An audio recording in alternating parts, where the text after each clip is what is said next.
এক ছোট্ট গ্রামে বাস করত রিমা ও সুমন নামে দুইজন ছেলেমেয়ে। তারা দুইজন খুব ভালো বন্ধু। রিমা বাগান করতে খুব ভালোবাসে, গাছেদের সাথে কথা বলতে ভালোবাসে।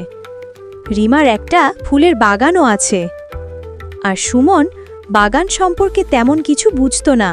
সুমন, দেখছো তো আমাদের বাগানে এখন অনেক গাছ ফুল ফুটেছে, কত সুন্দর।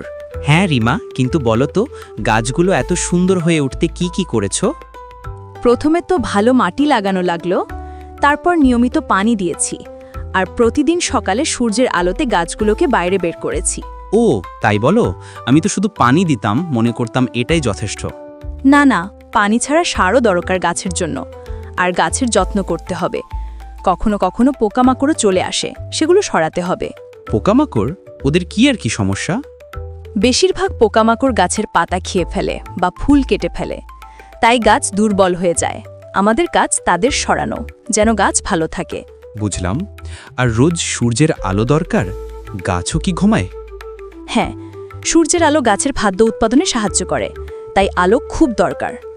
আর গাছ ঘুমায় না, তারা দিনের বেলায় কাজ করে।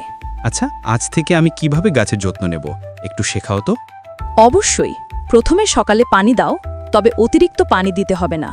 বিকেলে একটু সার দাও, আর মাঝে মাঝে পাতা থেকে ধুলো ছাড়ো। সার? সেটা কি? সার হলো মাটির পুষ্টি বাড়ানোর জন্য ব্যবহার করা এমন উপাদান, এটা গাছকে শক্তিশালী করে।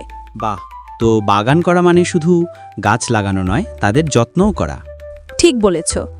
আর বাগান আমাদের মনও ভালো করে, পরিবেশ ভালো রাখে। আমি ভাবছি আমাদের বাগানে একটা ছোট ঝর্ণা বা পুকুর বানাবো, কি বলো?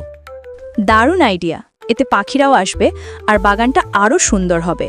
তাহলে আজ বিকেলে শুরু করি, তোমার সাহায্য চাই। অবশ্যই, একসাথে করলে কাজ মজা হয়।